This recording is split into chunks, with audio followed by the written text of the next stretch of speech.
Coming into this series, phenom LeBron James had done the impossible. He had beaten the Pistons, who had won a championship before, and did it by himself, scoring 25 points down the stretch in the fourth quarter and overtime against them to get Cleveland to their first ever NBA Finals appearance, and doing so at only 22.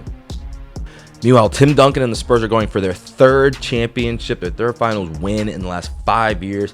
Tim Duncan, a two-time MVP and one of the best players in the game, going up against a young LeBron. Let's see what happens. So early in the game, we get a LeBron James drive by Tim Duncan, smooth pass to Ilgauskas. Good finish by Ilgauskas, just over Tim Duncan, a great defensive player. But what the fuck? Ilgauskas has hair? What is going on? 2007, Ilgauskas had hair? I'm just confused. Tony Parker came out and he really did completely take over the game. First off, the drive going left to the baseline, tough finish here. Then Tony Parker pick and roll. They come out all the way on him. Tim Duncan, easy slip, easy dunk there. Then right after that, they try to double team at the three-point line, just push him further from the basket. He just gets a little space and just full attack to the rim. What a tough finish. And then this one's crazy. He's getting a little transition after a LeBron miss, and he's taking it off, and it's like a 1-on-3 at half court, and he just says, fuck it, I'm full flying down the court and finding a way to finish on the left side. Tony Parker was going in, man. Tough possession here, but this is exactly what LeBron's going up against. He's only 22 years old, and he's playing, Greg Popovich, Tim Duncan, one of the greatest defenses of all time. He tries to go inside the paint. They got three bodies in there. They're playing him like he's Jordan at 27. They are. I mean, he got him this far, so why not? So they block it, and then he gets a chance, just has to throw up a three over Tim Duncan. Nothing going. No LeBron points early. Drew Gooden and Sasha Pavlovic are trying to kind of keep him around, and Ilgauskas. But LeBron obviously has to get going for them to have any shot to win this series. All right, so now Tim Duncan's out here, and he's just everywhere. First, you have him one-on-one solo guarding LeBron. ISO outside, forces LeBron into taking a jumper. LeBron doesn't want to shoot, and he bricks it. After that, you get Tim Duncan blocking a shot from Pavlovic, going into the paint. And then here, Varejao. Why is Varejao trying to post up Tim Duncan? Who does he think he is? Tim Duncan, easy bat away. Give me that, and that leads to Ginobili in transition for a layup. Tim Duncan just making just nowhere to go with him down there defensively.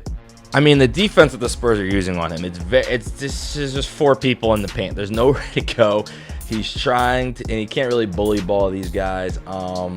So yeah, just nothing to do, and you see it right here. This is why he's starting off 0 for 5 with only 2 points. Just great defense being played. This is a tough one. I know it's a tough one, mainly because LeBron is only 22. We are comparing it to other people who got in their finals a little bit later, and like in the Jordan, so he's developed this. You just gotta be able to hit this shot. They're leaving him open out here, and then to make it worse, he just throws it off the backboard. He's starting to get a little tentative, a little not wanting to attack. And I think the other bad part is this is a game. The Cavs, Boobie Gibson, the defense, this is only a 1-point game. They're right here if LeBron can give them something, but just not happening right now. Couple of big takeaways. Why did ABC take this screen away? I love this screen. I love the angles on this. The angle is crazy. You can see so much on the floor. But Boobie Gibson is out here hooping, dog. Like, he really fighting his ass off. And then he gets Varejao out of the free throw line. The Cavs have a lead with 8:40 to play in the second quarter. And it's because Boobie Gibson's out here playing defense. They said another steal for him. The defense for the Cavs has been incredible early. I was debating when Tony Parker was really taking control. Was it this baseline finish and one opportunity? That was a tough one, but no. Was it off of that same play, missed free throw, him getting this bucket? No, it was this play where he comes in, takes the pick and roll from Tim, rolls into the basket, and then dribbles around three guys looking like a football volley sketch to get Tim Duncan an easy layup. He was just too fast for them to deal with, and he's really the only thing offensively that's working for either one of these teams right now. And this is while LeBron continues to struggle. No field goals made yet in the second quarter. This is still a game, and here's the reason. Boobie Gibson going to the basket, flicking it off the backboard. 2-point game right before half. They actually go to half not trailing by too much, and for the Cavs, they are right in this game one with an opportunity to really change the series. The person now keeping the Cavs in the game, Drew Gooden. Drew Gooden, first off, pump fake, boom, take it to the rim, dunk hard there. Good move by Gooden, and then you get the the put back leg, try to keep him in the game. Ginobili's coming. Now he's doing Ginobili things. First, backdoor cut off the Tim Duncan screen. Little alley-oop there to Ginobili off the pass to Tony Parker. And then hits this three to put him up 9. Just slowly getting distance the Spurs are. And this is kind of what they do and how they win championships. I gotta admit, this is bad. LeBron is really bad this game. I mean, it's actually worse than I remember. He's just a kid. It's tough, man. I was bad at 22 too, but golly, man, just the turnover here, and he just keeps trying to attack. He doesn't have enough in his game yet. They're just putting people in the paint. They're like, hey, go ahead, do what you want to do, and he just can't finish on it. And it's rough to watch, and they can't really score, and it's disheartening. The Cavs, you kind of see it. And the Spurs just aren't really scoring that much. They're still trying to play defense, but if your best offensive player can't get it going, it's just not much you can do. And now you get a stretch where the Spurs start raining in threes. First, Horry hits this one, bang, and then Ginobili contested. Should have been a foul on this one. I mean, really, when you look at it, these are like almost like 15 points given the score. It's what, 70 to 52 right now. There's just no points being put up on the board. So this is really when the Spurs kind of close it out. Now, toward the end of this game, LeBron actually starts getting some stuff going. Yeah, the game is pretty much over, but first he hits this 3 going to the left. That's a big one.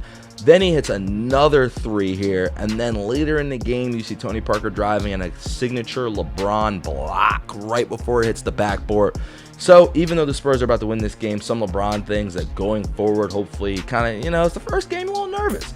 So hopefully he can kind of figure those out and get it going in game 2. So in game 1, here's what you had. Tony Parker, 27 points, 7 assists for him on 12 of 23 shooting. Very good, 52% from the field. Tim Duncan, 24 points, 13 rebounds, 5 blocks. He was everywhere defensively. He also shot 10 for 17, 58% from the field. Ginobili gave you 16 points, 8 rebounds as well. 41%. Nobody else more than 6 points for the Spurs, but they didn't really need it. And they only shot 45% from the field. Now for the Cavs, LeBron James struggled. 14 points, 7 rebounds, 4 assists from 6 turnovers, 4 for 16 from the field. That's 25%. Not great. Boobie Gibson tried 16 points off the bench, 7 and 9 shooting, but just in general, 43% shooting as a team. Drew Gooden was 6 for 9. Pavic 6 for 12. But Gauska's just getting guarded by Tim Duncan. He's 1 for 8, and he's a huge scorer for them as well. So a real struggle to obviously score the basketball as they lose this game 84-74. But we will see what happens in game 2 of the series.